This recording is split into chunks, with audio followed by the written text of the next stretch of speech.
Hey guys, it's me once again, back on teaching you Amazon tips and tutorial.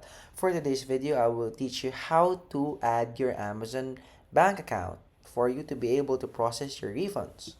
So first, we go to the Amazon page. Next, go to the upper right hand side of your screen, go to accounts. Under accounts, you will see a lot of Amazon features such as your orders, login security, Prime, addresses, business account, gift cards, payments, Amazon family services, and many more. So we go here to your payments. So here we can see add payment methods and review balances. So we search add payment methods. So here you can put personal checking account or debit card. So here you add your debit card, which includes the bank of where the refunds want to be processed. So for example, this is your bank.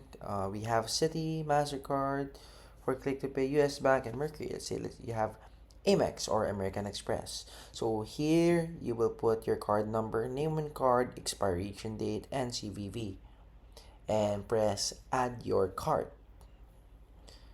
So once it's added, your added cards will show here. And once you process a refund in Amazon, the refund or the money will go straight to the American Express account that you registered here. So once again, that's all for today's video, and thank you for choosing us, and thank you for watching our videos.